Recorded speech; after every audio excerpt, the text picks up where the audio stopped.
It's early. So uh we'll see if anyone actually shows up for this. If not, so well. Um I am gonna defend something I normally wouldn't defend. This is my second time doing this.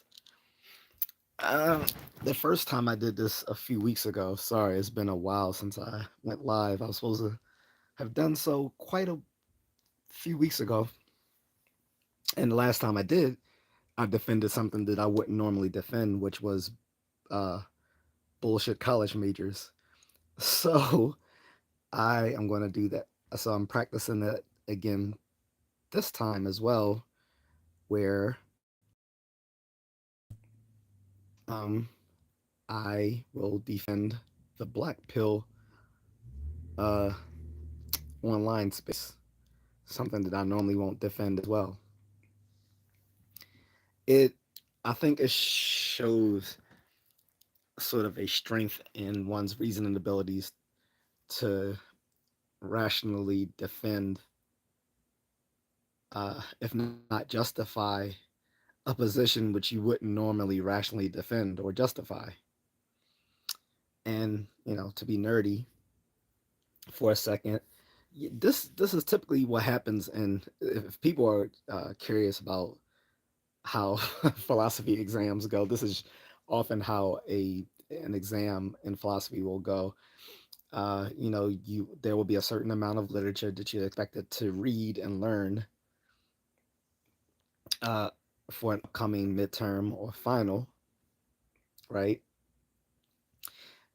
And the positions addressed in that literature, um, by either a specific philosopher or scientist or other intellectual will be addressed, or if not their positions on stuff, just a general position known within that philosophical space, and you will be asked to say whether you agree or disagree with that claim, that position, or that view, and you then you will be told, um, okay, do you agree or disagree with this position? Why or why not? Rationally defend and justify your uh, your beliefs. So that's normally how it works. I see no one in this live, so let me go ahead and check to make sure this is public, because it may not be. Uh-oh. May have shut down my computer here. Yep, I did. Oops. All right. I'm going to my desktop. Make sure people can see me on here. Uh, Change my chat filter. All right, so just let me see all my viewers. What's up, Mac Attack? Oh, well, the desktop is updating, so I'm going to assume since you're on here that that this live is public, that you can see it. I presume. Oh, yep, there's people coming in. So, what's up to everyone in the chat room? So, I don't need to check to make sure this is live. It is live. Good. Just making sure. In case people were unaware of the topic for this live stream, it is going to be my attempt to defend the black pill, which I normally wouldn't defend.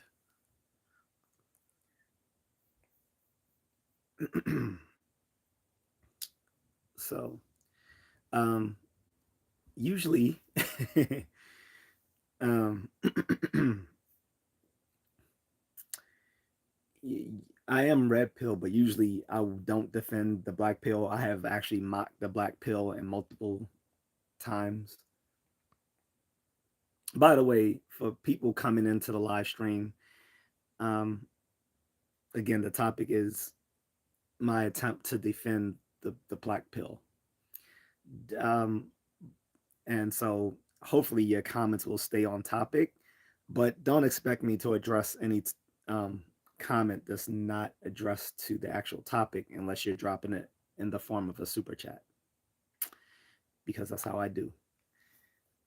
And yeah, in any case, so I've often said that people in the black pill space are grifters and are just basically nihilistic. So Metro says, "What the hell is a black pill?" So these are terms used in online commentary referring to the manosphere. So it alleges to the Matrix, the movie from 1999, and then had the shitty sequels, in what 2002 and 2003 or 2004, and we're going to ignore Revolutions that came out, 5 years ago. I don't even count that bullshit. But the only one that actually mattered was the first one from 1999. The other two sequels are like, meh. But so in the movie, you had the blue pill and the black pill. Blue pill was you go back to sleep in the Matrix and you wake up with the life that you know, presumably always wanted. The red pill was you wake up in the real world knowing the bitter truth, but being able to at least able to be in the real world where you can deal with things as they are, as as things actually are, as opposed to how you would want them to be in some idyllic dream-like space, right?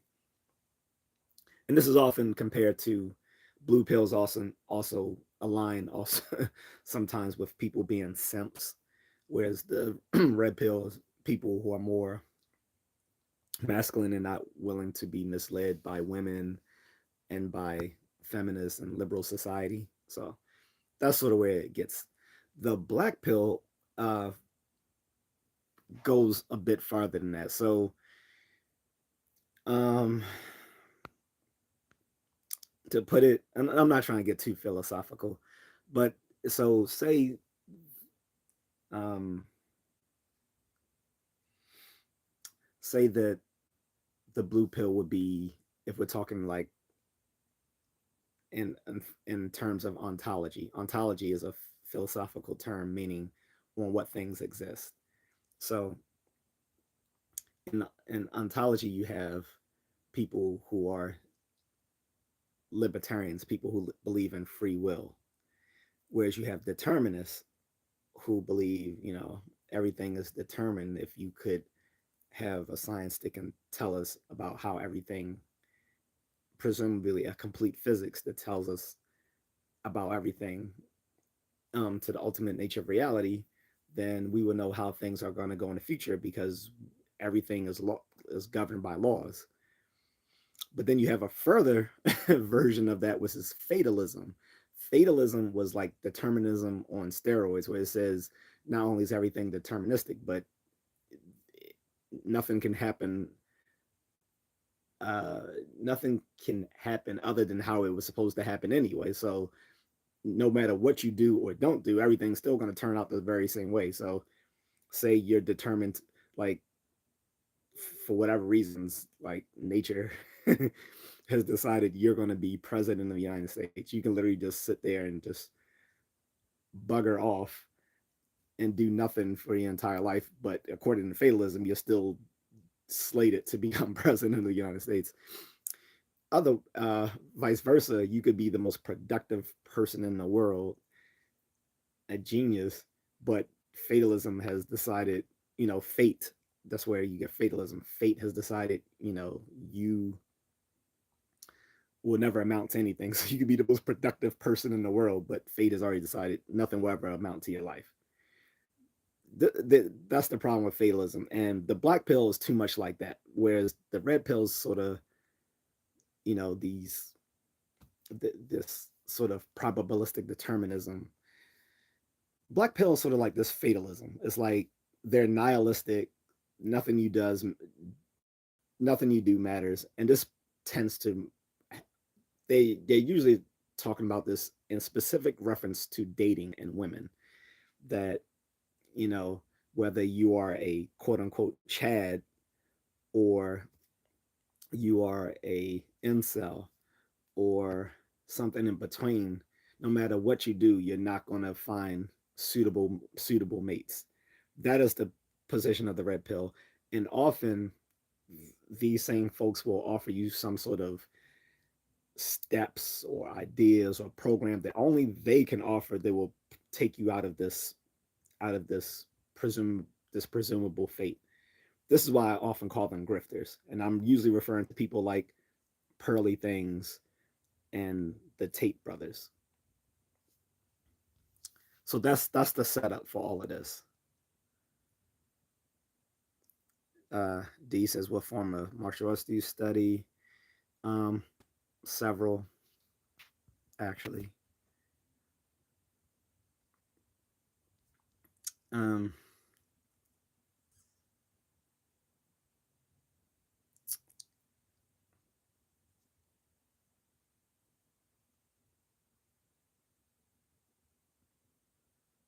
who? Trying to get to people's comments if I can make sense of them. Da-da-da-da.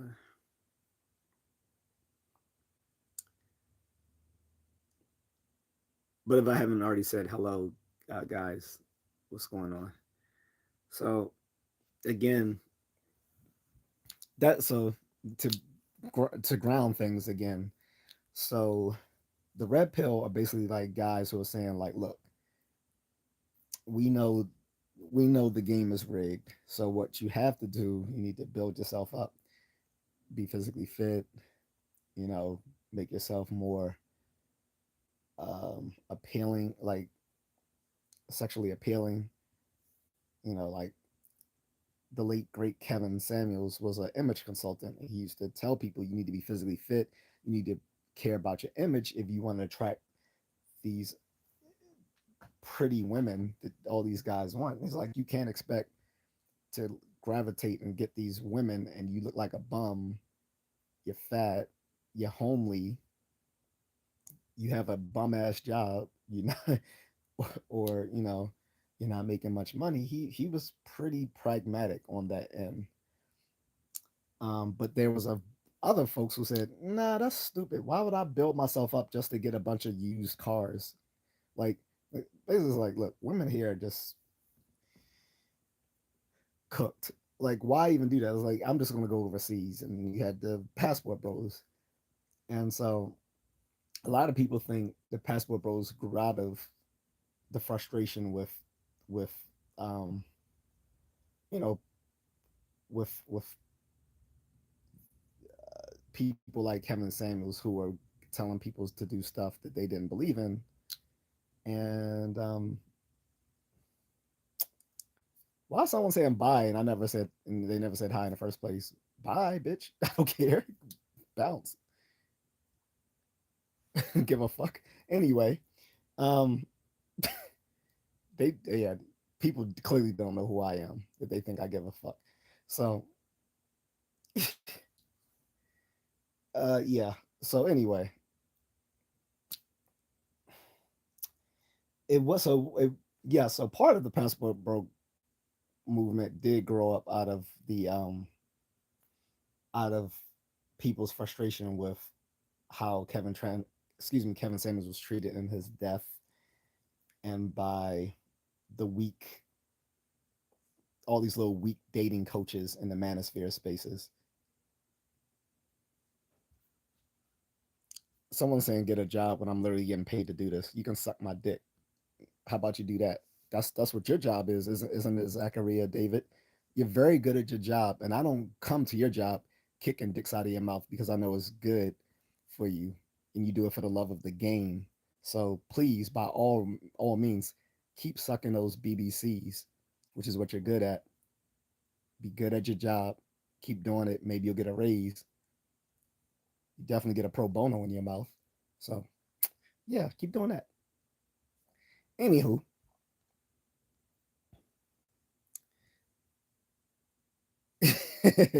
zero tolerance that got knee pad implants. Right. Little bitch made person coming on someone else's live stream. I literally did nothing to this person. So anyway, a lot of these people, by the way, and I'll always say this, a lot of these people who come trolling are either neurodivergent or they hail from the dark triad of personality traits. This is why they can't function in real society. So they have to, come on live streams and be annoying. So he will be removed or she will be removed. I don't give a shit. You're retarded. Anyway,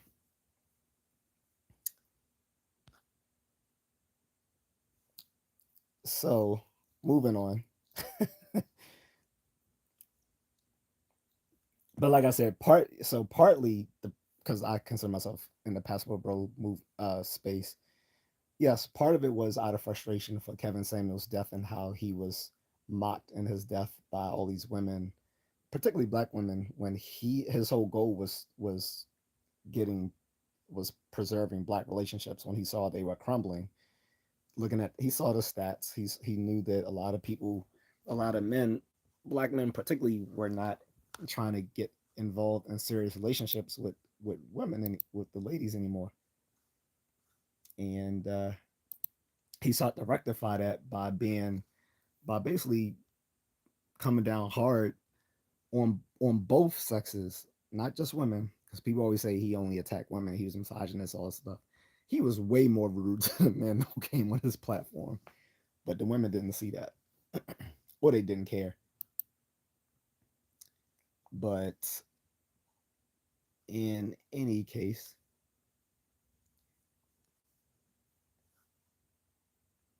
the thing of it is the passport bros space actually existed even before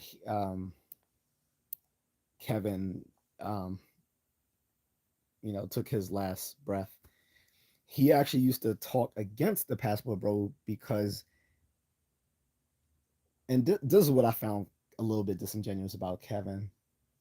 This is one of the few times I'll critique him, but I'm fair. I'll critique something even if I like the person when I find them being wrong.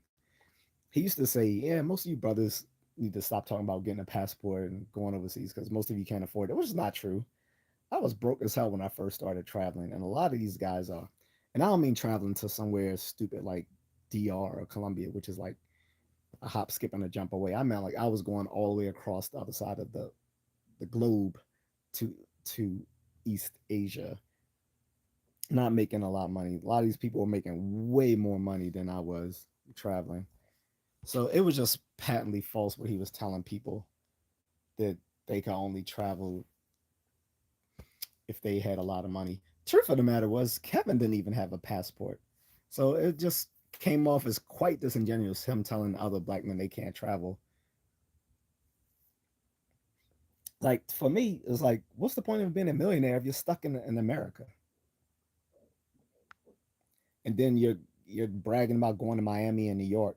No one gives a fuck about Miami and New York, especially when you travel. Like, what is Miami to fucking Bangkok or Bali? What is New York to like going somewhere like Budapest or Paris or like fuck New York, fuck Miami, fuck LA. Like he was acting like he was doing something big. Like who cares?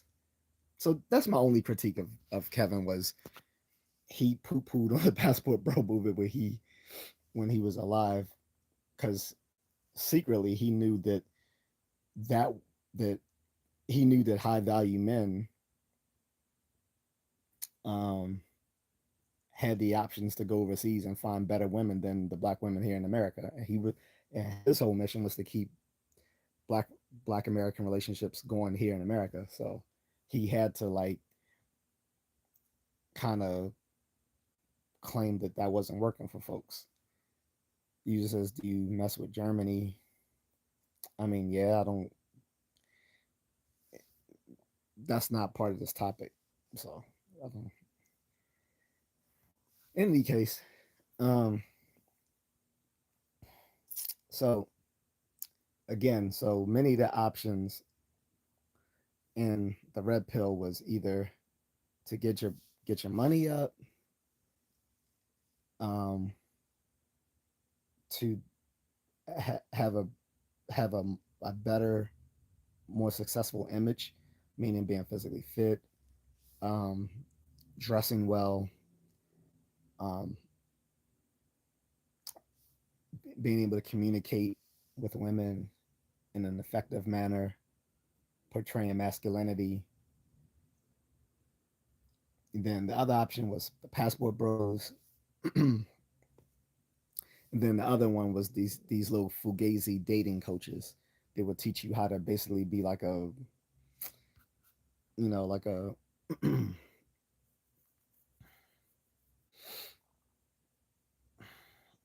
a pussy hound. So, and the red pill. So out of that frustration grew the black pill. A lot of people in the black pill were, yes, in the incels, but not all the black pill were incels. But a lot of them were incels. Some of them were MGTOW. MGTOW means men going their own way. Um, and many of them were also incels as well, of course. And then you had these black pill podcasters who were basically saying, you're screwed either way.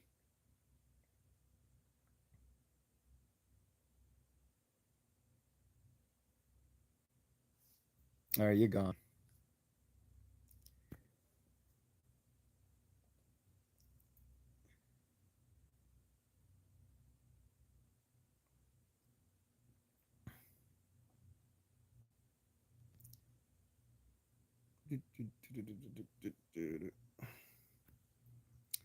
So, yeah, I have very little tolerance for stupid people. Again, if you're gonna be stupid, go somewhere else.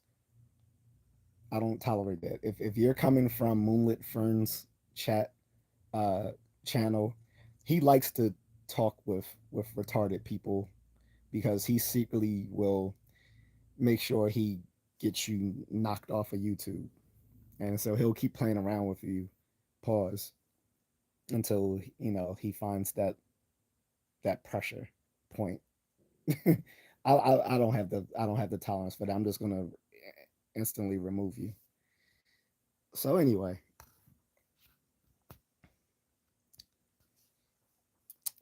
um, the black pill folks were just like, look, all that's good, fine, and dandy, but it's not gonna matter. It was like the women are trash no matter where what you do. It was like, yes, you can make yourself successful, but so what? There's like make yourself successful for what? For a bunch of women who are still gonna be used goods. They're still gonna have this feminist mindset because another thing the black pill actually help guys see things a little bit more clearly because like I said, people in the red pill space were all in the red pill manosphere were all over the place. Like I said, some of them were these little fugazi dating coaches saying, "Let me show you how to be a chick magnet." And then you had the other ones like Kevin Samuels and others saying, "Look, you need to make yourself a high value person that will allow you to get the type of woman you desire." No one's trying to go through all that high value bullshit. It wasn't because high value didn't just mean earning a high income. That was just the necessary condition. It also meant that you had to basically be uh, like nobility. And to make this point more salient, you celebrities were not high value in Kevin Samuels' reckoning because often they didn't work hard to get to that point. So celebrities and athletes were not considered high value to him, even though they made a lot of money. Um, but yeah, people weren't between the dating coach dubious uh, treatments on how to get women, or the whole trying to be high value. That stuff was trash. Then you had the passport bros. Those are the ones who I align myself with more. But even them, they can still go overseas and still end up with the wrong women. And so the black pill just said, look, you're cooked no matter what you do. All these women are trash. All of them are used. All of them have a feminist mindset. All of them will end up taking you for everything you got if you're stupid enough to marry them. Um, and they're basically right. Like I don't like Pearl, and I think she's a grifter, but her message is largely correct. She's exposed the fact that even these so-called traditional conservative women are still feminists. They still act the same. They may have different political views, but they still behave the same as the liberal feminists. She's exposed that. Um, she and others have exposed the fact that marriage is just a raw deal for anyone, particularly here in America. Like I said, now if you're a passport bro, I think that is a potential option out of the matrix. I don't think the I don't think the red pill is becoming higher value or becoming a chick magnet or or just becoming a incel. I think those are all traps. I think the passport bro is the most is your best option. But some people would disagree, and then others can't do it because they've already fell in the trap. They're already trapped in child support, or they've run afoul of the law, so they can't travel and all this sort of stuff. So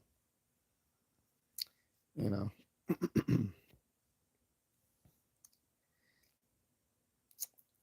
my so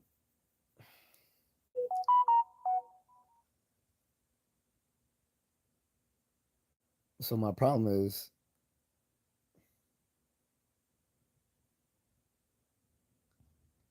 um, the black pill is normally right. Like especially when it's referring to marriage in the West, not just in the U.S. but the UK, Canada, France, basically all of Western Europe, all of the U.S. and Canada, Australia and New Zealand, any part of the Western world, you're cooked because in all these um, Anglophile countries and Western Europe,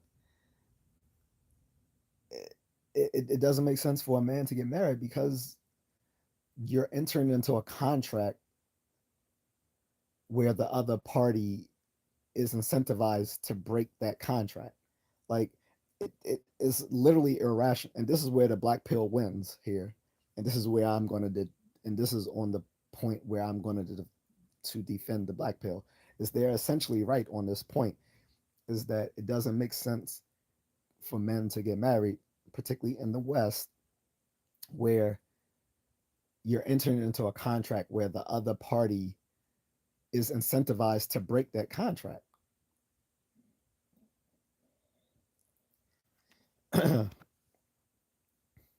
So but again, the problem with the black pill is sometimes they go a little bit too far with that. Then also there's other elements of the black pill that are very insidious, which is like some of the extreme political views. You find some of the fringe right in the black pill space.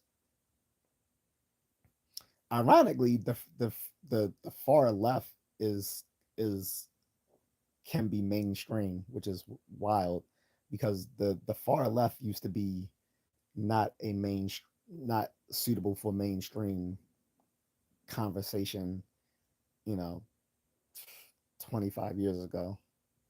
Not even 20 years ago.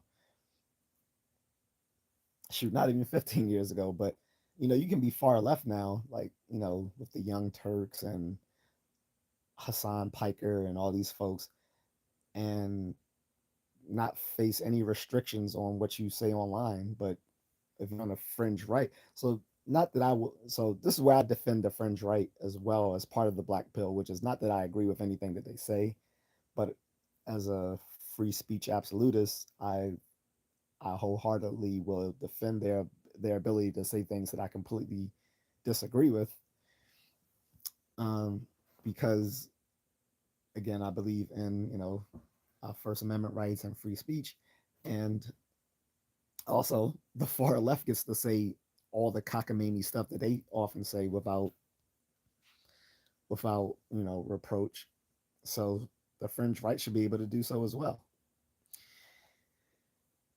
But I totally disagree with a lot of stuff in the black pill space. People like Nick Fuentes, of course. Now, before people even say Charlie Kirk was not black pill,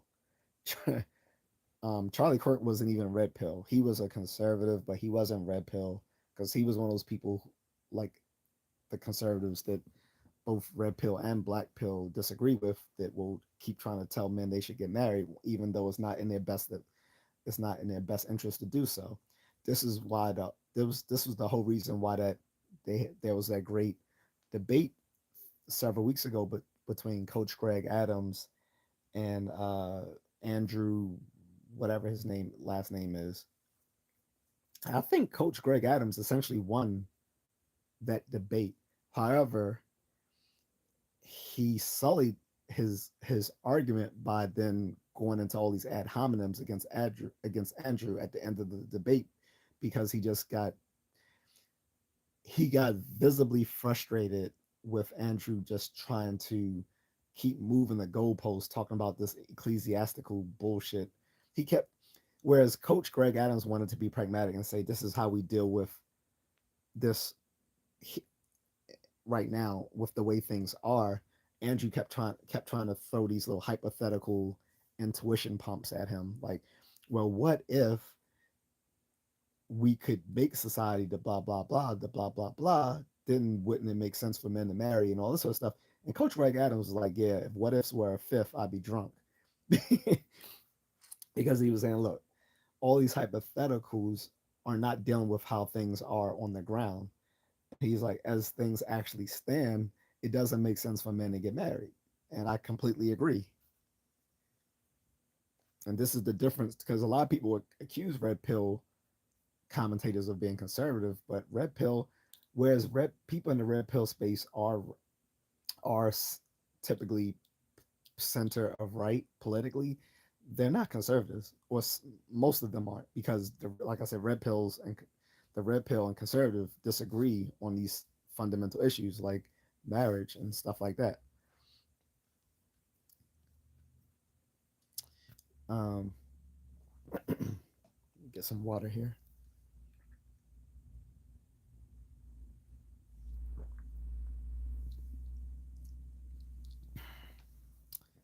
But yeah,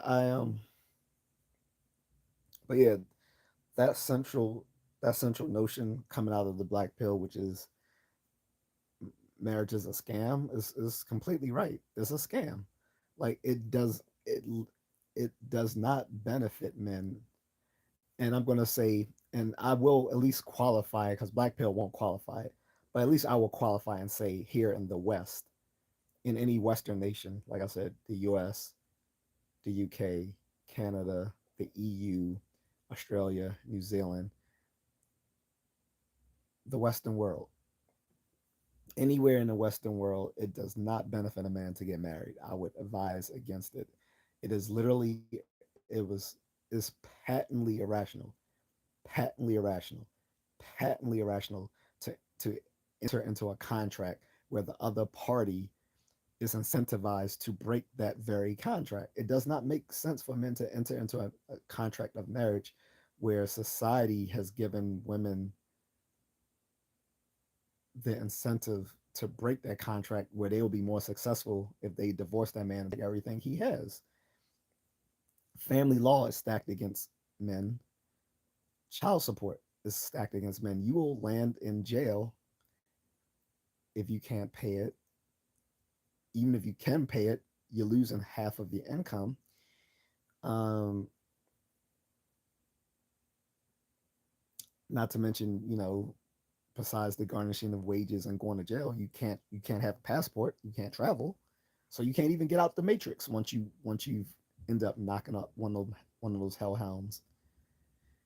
And then there's, I mean, they're starting to change it, but there's still like lifetime alimony. Lifetime alimony? You could have been married for only 2 years and you gotta give this bitch lifetime alimony. Oh, and let's not talk about states like mine, the state of Maryland, where a woman can end up having a child outside of your marriage, but you're still legally responsible for that bastard because in this state and as in a few other states, if that if your wife has a child, you're legally responsible for that child, even if you can prove by DNA test that is biologically not your child. It doesn't matter in the state of Maryland. You are still legally responsible for that child.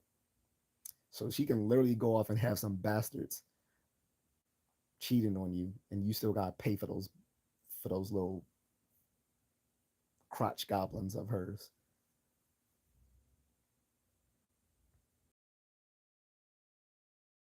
I don't want to be married anymore. She can just break up with divorce lawyers will have have all these tricks to make sure that you are screwed. They will advise the wife to say that you abused her just so she can get full custody of the children. That lifetime alimony and that child support. Meanwhile, you're going to live back at home with your parents or in some little shoddy apartment on the side of town where, you know, life expectancy isn't high while she lives in the house with your kids that you can't see, or you can see, or when you do want to see them, she doesn't want them to because she doesn't want them to know that she was the bad person, that just because you don't want to be with her anymore, she wants the children to think, well, he doesn't want you either.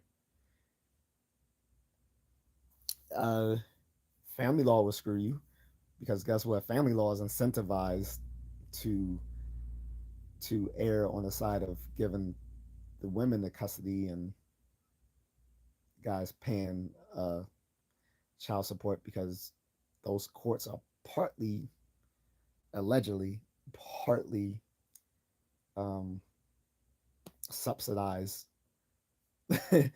through, you know, through those the awards that are given to the women. Now rewind 100 years ago, usually the men got the children. Why? Because the men were the breadwinners. Doesn't it make sense that the breadwinners should be the ones who have custody of the children? Kind of makes more sense, doesn't it? Just just prima facie, on first glance, doesn't make sense that the breadwinner should probably have primary custody. Just saying. So it literally does not make sense, and the black pill will harp on this because, and the only thing people will try to argue, people who disagree with the black pill will say, well, you're just overly pessimistic. So what? If the pessimism is real, then so be it. Like, nearly calling a situation pessimistic doesn't change whether the fact that it is reality. Just because you don't like what it says about society. But is it overly pessimistic? Yes. But hey, it, it, at least you know what's going on so that you can make you can make good decisions on that matter. What's up, Jaquan? Um, and capitalism is a plague. I hope you're kind of getting what I was saying about Black Pill. If you're still here, I think he left. Um, but yeah, so this is where I agree with the Black Pill. Like I said, I'm not a Black pillar. I want to make that clear. I'm not a Black pillar. I consider myself in a red pill space because I'm one of those people in a red pill space who advocate for men to travel abroad to find better outcomes and better women. Whereas the black pill will say you're screwed no matter what you do. And I just don't fully agree with that. I think you're screwed no matter what you do if you stay here in the West. Appreciate this the sub. Thank you. Um, but let me break it down again for people coming in or people who might come in later on watching this on because people always say, "Well, why are you talking to yourself in this?" Because I will watch because people will watch this on replay. So although I'm live now, I do upload all my live streams, and so people will often watch this broadcast on replay. So that is why when people always ask, "Well, who are you talking to?" I'm talking to not just the actual viewers in real time, but I'm also talking to the potential viewers in the future who will watch this broadcast on replay. So for people who always say, "Who are you talking to?" So that's whom I'm talking to, both the current viewers and the potential viewers on once this is replayed. Okay. So again, people because people kept asking me, "What's black pill? What's black pill?" I don't think black pill is actually well defined, to be honest. But like I said, to kind of just give a sort of description, I had to contrast it with the other so-called pills. So like I said, the whole notion of red pill, black pill, all this sort of stuff stems out of the Matrix, right? So the blue pill were the people who wanted to live in La La Land.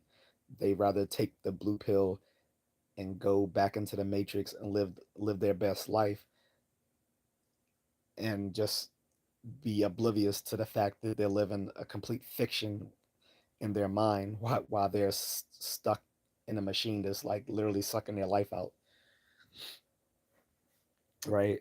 Like like in the first Matrix movie, the guy who betrayed the rest of the team, he is like, I know this is all fake.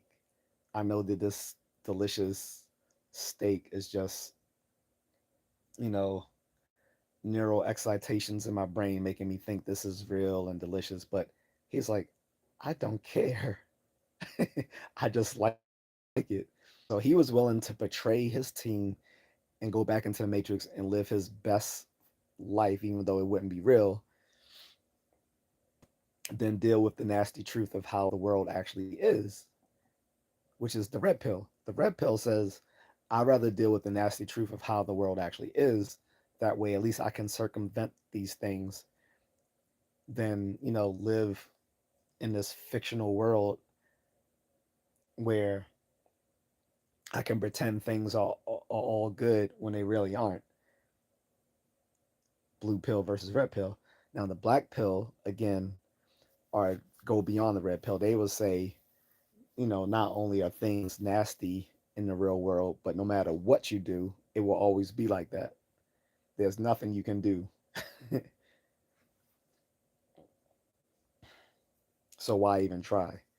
And earlier on the stream, I tried to compare this to like some sort of basic things going on in ontology. Ontology in philosophy is a sub uh, ontology is a sub field within metaphysics, right? Ontology is the philosophical study of what things exist, and in metaphysics, right? Um, you have libertarians, ontological libertarians, who believe that there is free will, and I sort of compare those loosely to blue pillars, right? That you have, the choice of how you want things to be, whatever, whatever. Then you have determinists. The determinists say, you know, no, nature is governed by laws which are fixed and that determines what will happen. But determinists disagree on whether you still have choice within that or not, and to what degree you have choice. Then you have a third position, which is fatalism. Fatalism goes beyond determinists and says not only is the is nature deterministic, but you couldn't do otherwise no matter what you decide or don't decide. Literally, whatever is written in stone will happen no matter what. Nothing can alter its course. So, whereas you can say like, "Hey, uh,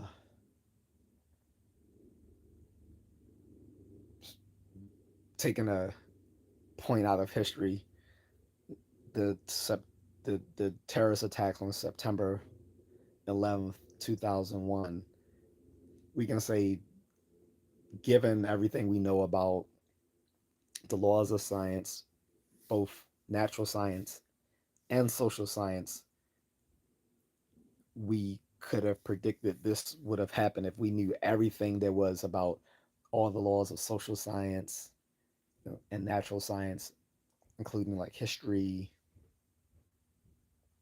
behavioral science, all this sort of stuff, right? The fatalist would say, um, well, not only could we have predicted this was going to happen, it couldn't have happened otherwise. And that gives you sort of the extremes of those three different views. And I kind of made that analogy towards the blue pill, the red pill, and the black pill.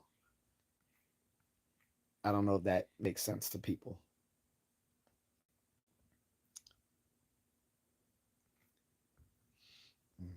So, and like I said, so this is my first time defending black pill. Actually, like I was, for most people who don't know, I'm not um, a black pill podcaster.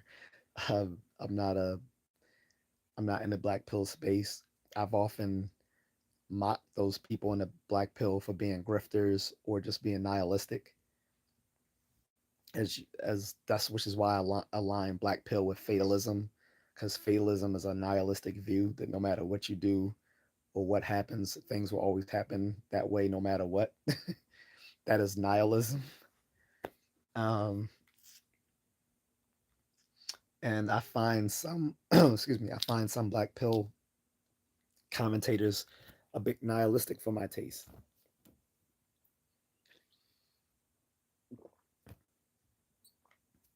My other problem previously with black pill was that I called them grifters because a lot of them, they would tell you like basically there's no hope for you, but then at the same time they were profiting from telling you these jury messages. People like Pearl, just Pearly Things.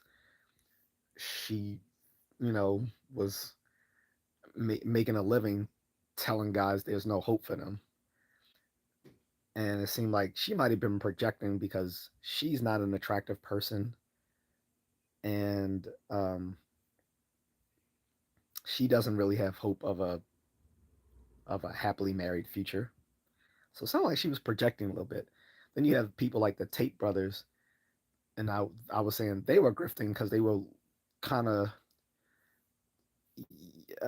they their message was right, but then their prognosis for how to deal with the situation was basically relying on them to be successful and all this other stuff through their programs that they promoted. I'm like, man, that's very pyramid schemish of them. Then there's other people in the black pill space. Then you have black pill commentators who are politically on the fringe, right? So I just wholeheartedly disagree with them. People like the Nick Fuentes and all that sort of folks. So, but in my defense of the black pill today, I'm defending a few things. One is, regardless of how vile what they say is, as a free speech absolutist, I'm going to defend their right to say it, even if I completely disagree with stuff that Nick Fuentes and these white supremacists and these other fringe folks say. I still believe they have the right to say it, even if I completely disagree with it, because I think the only way to combat bad arguments is with good arguments. Now, there's some on the left who say that only works when you're dealing with uh, rational people, that you can't challenge bad arguments if these people's are fascists because they were going to basically just um, basically the argument against challenging fascism through good arguments is that they rely on people's uh, belief in in using reason to challenge bad ideas and basically exploiting that. And then they would try to point to points in history where that has happened, like Nazi Germany or Italy and other places. And I don't find that convincing. I don't epistemically I don't really find that a rationally convincing reason to not challenge bad arguments with good arguments just because now we're dealing with people who avow fascism or white supremacy. Like, no, what it is like you're not trying to convince them, you're convincing the people who are watching this in the in the open marketplace. They get to decide what is the better argument. And basically you saying not to challenge it means you have no faith that these people cannot determine what is good from bad arguments, that they can't see through emotional appeals versus cold cold logic and reason. That sounds quite pessimistic in itself. But in any case, like I said, so the black pill that deals with the fringe right, I'm going to defend not because I agree with what they say, but I defend any sort of free speech. Two, I'm going to defend the black pill people talking about relationships because they're largely right, even though I think maybe their scope is too wide. I don't think everywhere is as doom and gloom as they project it to be. And I think normally they say that just because they want people to listen to continuously listen to them. I get it. Like that's their selling point. Well, everything is doom. So listen to me. At least I'll make you feel good about us both agreeing that everything is doomed. And that's where, that's why Pearl will keep saying all these things, but she will not give any suggestions because one, she don't want to give suggestions because she know it will come off as being a hypocrite since she's not successful in that in her personal life either. And two, she doesn't want to give suggestions because it, you know, she doesn't really have any. She doesn't. The Tates do now. The Tates they offer the Tate brothers. They offer potential solutions, but their solutions are fugazi. They're basically ways of them making money. But they do offer. But the irony is that they offer an actual solution, but the solution isn't what they tell you; it's how they live. So if and I think they hope that people get that. This is why they go so hard to project their own personal success in life. Is that you if people see through the grift of them selling all these little stupid programs and Cobra Tate or whatever, all that sort of stuff they market. You can be more like them not by doing what they tell you, but living how they live. Aside from the little sketchy stuff that they used to do that got them in trouble in Romania. Don't do that. Don't do that. But their lifestyle is what you should be trying to do, not what they telling you to do. In any case, all these black pill commentators are right when they're saying marriage is a scam and that basically you're entering into a flawed contract from the get-go. It is not within a man's interest to enter into a contract where the other party has already been incentivized to break that contract. that is marriage in the West. Some people say marriage everywhere, but particularly marriage in the West is a scam. You are entering into a contract where our current legal system has incentivized women to break that contract. And this is why less men are getting married. Men are seeing through the okey doke. Gen Z men are not getting married. Millennial men aren't getting married. My generation, Gen X, we're probably the last generation to get married in droves. I think Generation X was the last generation to get married in droves. Millennial men have seen through it, and Gen Z men definitely have seen through it. I can only imagine what Gen Alpha is going to be like when they hit adulthood, um, 18 years from now. No, no, they're 13 now.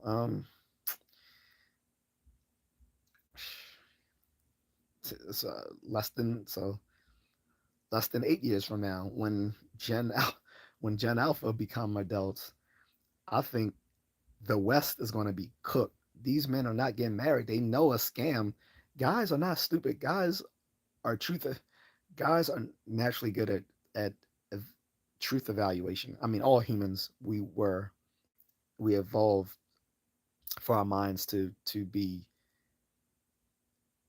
truth evaluators, but men are more guided by reason than emotion than women. And so guys are not getting married because they know they're getting a raw deal. Like it doesn't make sense to enter into a marriage where there's no fault divorce that a woman can just decide she don't want to be with you just because she doesn't have the feels anymore. Now half your income is gone, if not more. She can get lifetime alimony, even though you were only married for like what 2, 3 years. If you had kids, you're definitely fucked even more because then she's getting child support on top of the alimony. And the more you make, the more you're fucked. and and whether you make a lot or you don't make it or you don't, as of whether you make a lot or not, don't pay, you end up behind bars. So now you lose the ability to make high income because you have a record, and you can't get a passport because you're behind payments. So you can't even escape out the matrix. You can't escape out of this bullshit because of the child support. You can't get the passport. Now you're just screwed. She'll probably get the house, and she's gonna. Oh, and family law always takes the woman's side and gives them custody. And often the divorce lawyers will tell her to lie and say that the guy was abusing her so that she can get full custody, not just primary custody, but full custody. So you will never see your kids. And then she will lie and tell those kids that you didn't want to see her. I mean, excuse me, that you didn't want to see the kids that, to make them on her side. So when they grow up as adults, they grow up hating you because you were locked up. You had no custody of them, or even if you did share custody, she will often weaponize the kids against you because she was mad that you moved on with your life, or she took it that you not wanting to deal with her anymore somehow generalizes to the kids because she sees she and the kids as a one package deal. Man, it's it's it's a trap. Like the guy, like my man on Star Wars, it's a trap. It is a trap. So I'm not going to keep beating a dead horse on this. I know there's not very many people in the chat room, and the ones who were not really being productive in this conversation.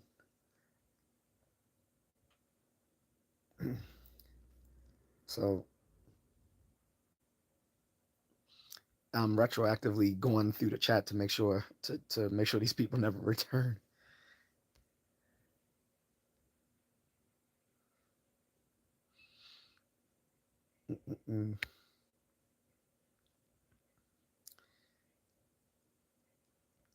Because a lot of them I just ignored, but hey, I don't really want these losers on here.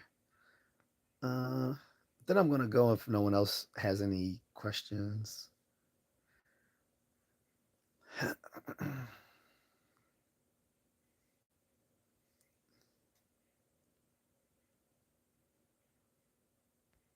Yeah, yeah.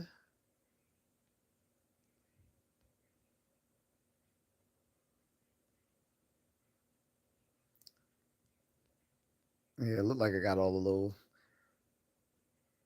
trolley monkeys hidden from the channel until they return under a new username. But in any case, I only see one person active in the chat, so I'm gonna call it a day.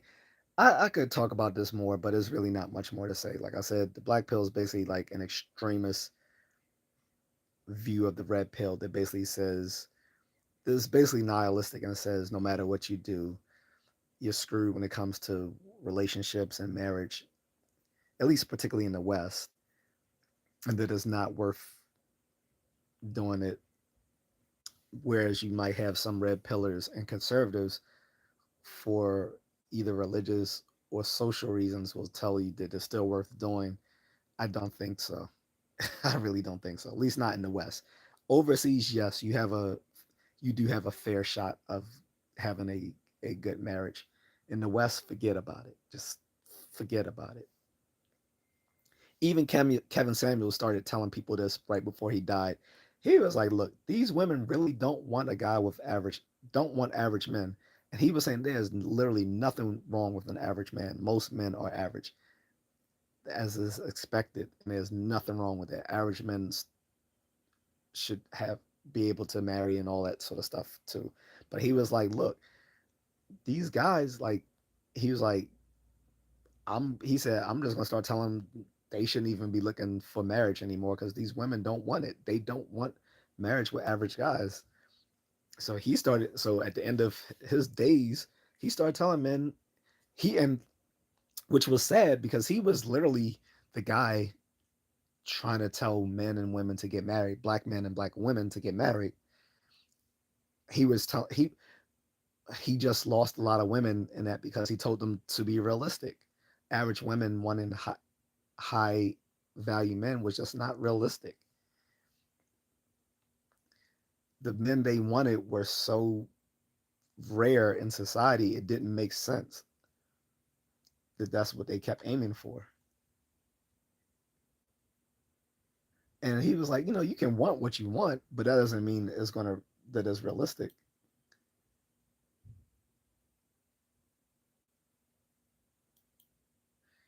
Um, but yeah, even the great late Kevin Samuels started telling men, he's like, look, unless you are like you are a really high income person or you're a high value man, he's like, you shouldn't even think about marriage. And he was completely right. Where he was wrong is that he didn't think that traveling was an option. It definitely is an option. It was an option then as well. He just didn't want black men to do it because he knew that a lot of these men could find better women overseas who weren't tied to the to the black community, and men he wanted all these high value men to tie themselves into the black community here. And I'll say, fuck that shit. Fuck the black community. Fuck Western women. And fuck not traveling.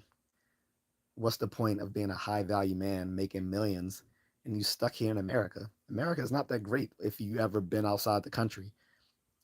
And unfortunately, Kevin had never been out the country. He was going to do a collaboration with O'Shake Duke Jackson before he died and was getting his passport so he could travel to Europe, but he never did it before he died. And you shouldn't. And as much as I love Kevin and almost everything that he talked about, I disagree with him when he talked about college, and I disagree with him when he talked about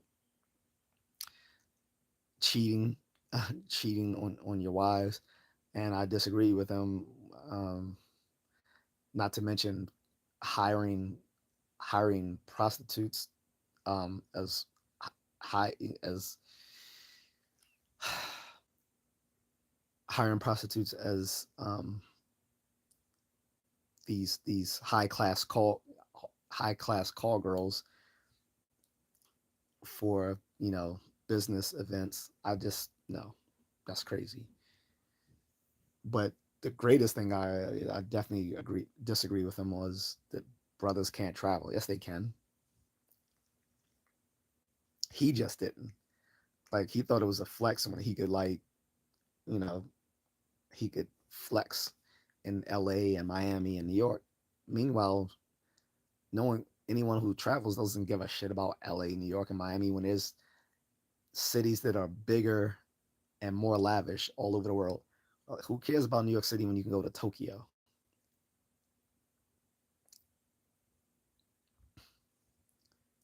or Budapest or Paris, St. Petersburg, Hong Kong, Seoul, Shanghai, Cartagena, Miami? Fuck Miami. What is Miami to Pattaya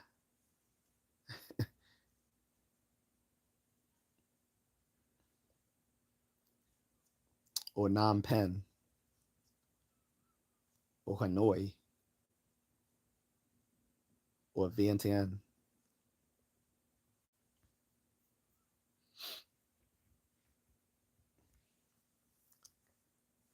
LA. What is LA to all the lavish beaches of the Philippines like Siargao and Palawan and Boracay?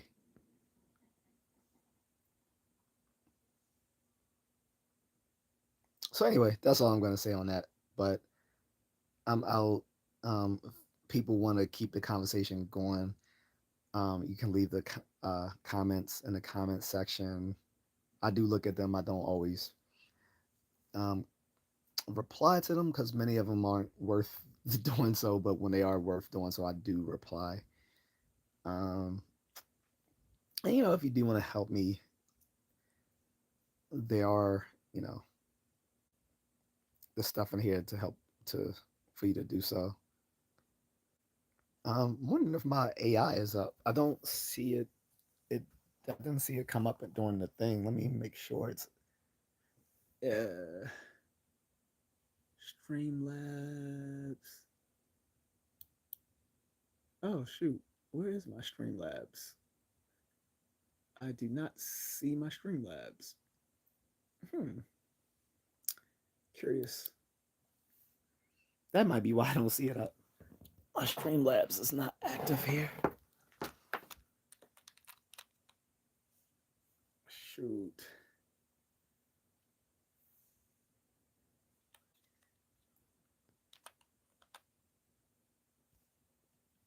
Because Streamlabs should have been kicking out some of these trolls earlier. It is not. I did not see it active at all.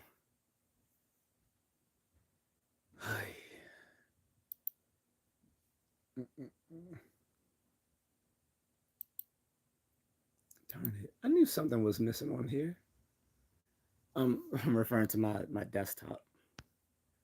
I was like, "Where's my Streamlabs?" Something about blip blip blip. Uh. Mm.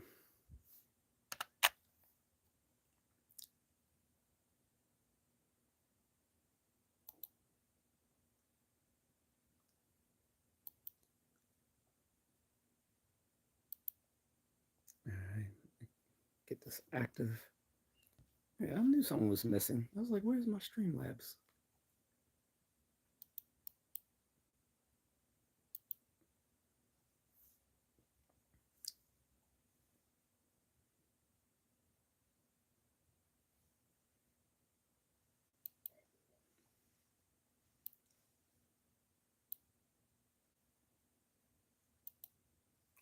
Mm-mm-mm.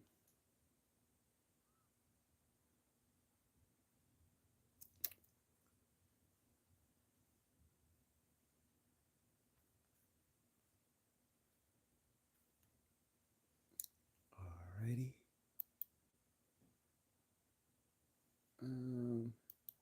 Sure my dashboard is up.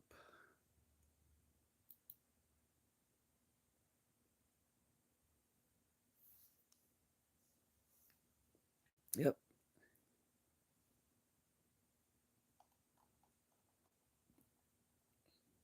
So the dashboard is popping.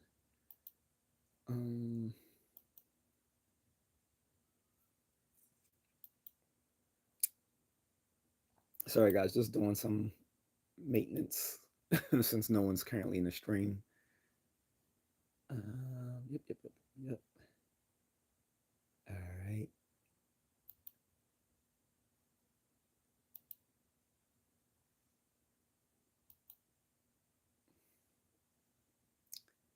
Yep, that's what I was missing. My Streamlabs. All right.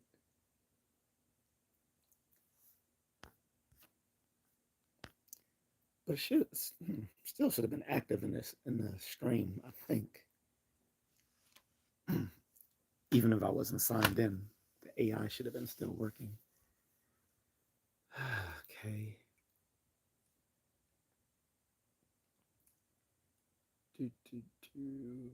Where is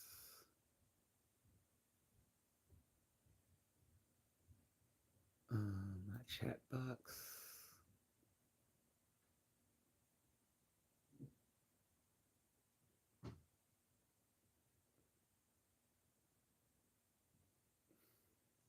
All right.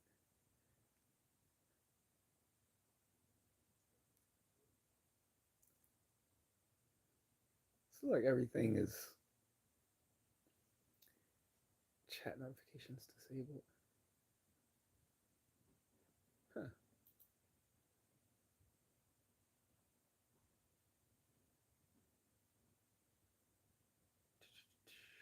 right.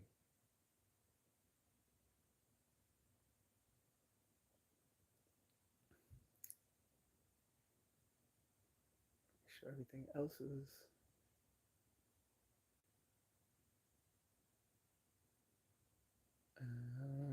Hmm.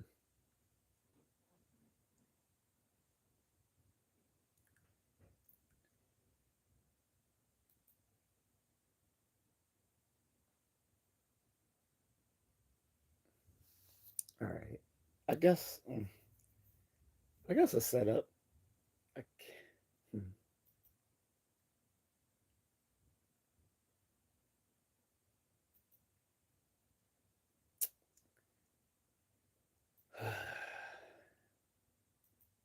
Is it chatbot or is the cloud bot?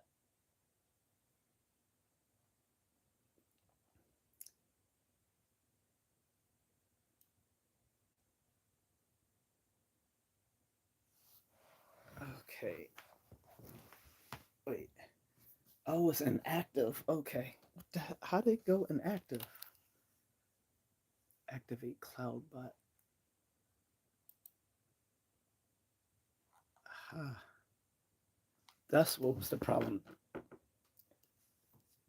My cloud bot was inactive.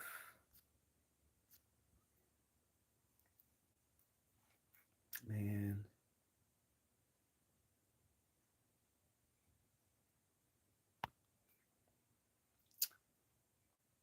Dang, this whole time it was off.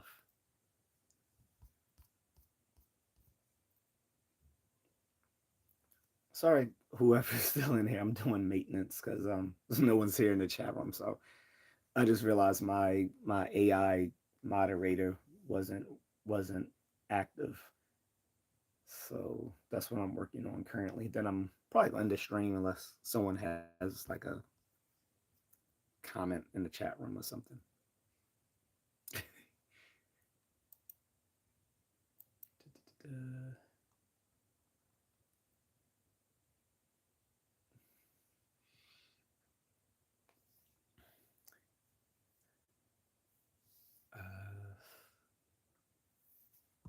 Okay.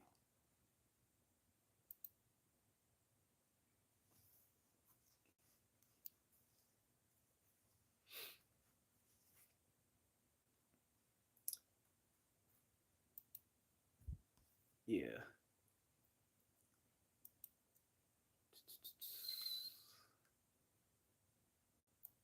Yeah.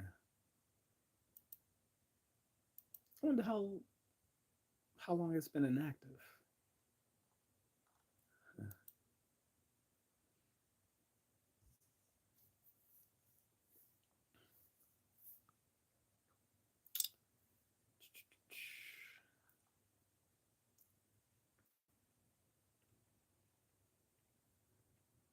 Hmm.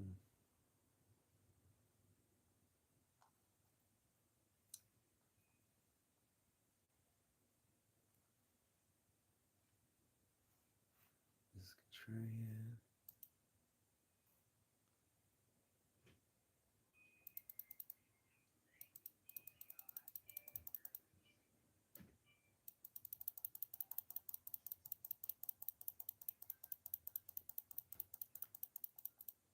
Yeah, I support Trump on his channel, so you can kick bricks.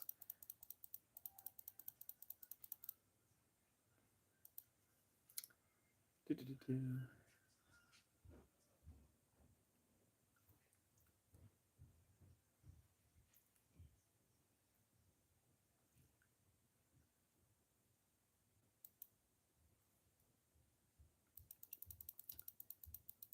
you want to go to some pansy liberal, pussy liberal feminist bullshit, go somewhere else with that bullshit. This is a Trump channel here. Fuck you, fuck your feelings, fuck liberalism, fuck politics, fuck Democrats, fuck Biden, fuck Obama, fuck your mother, and fuck the left.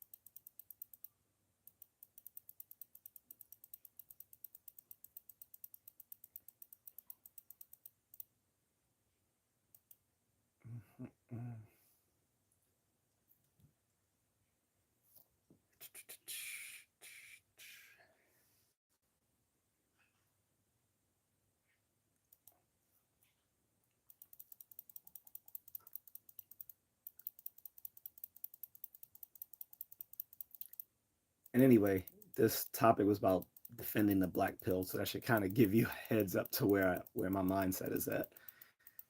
Um,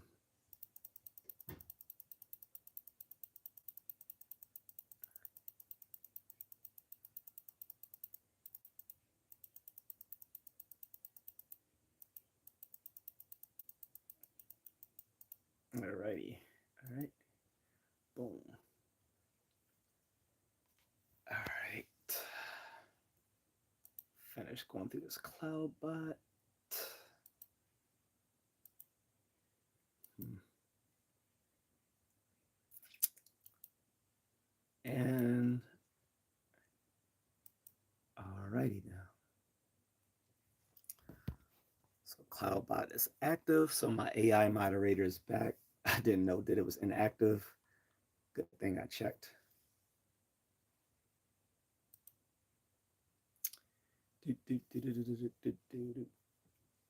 Um, Appreciate everyone who came by who actually was productive in this short stream.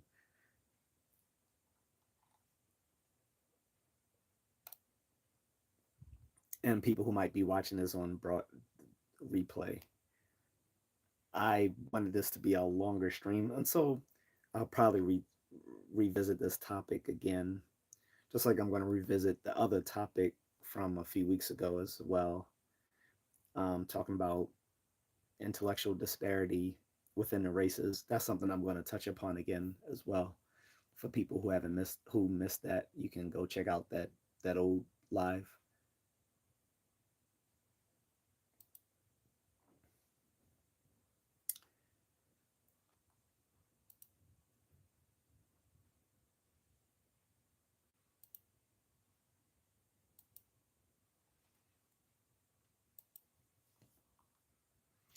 But anyway, that's it. I'm out. Peace.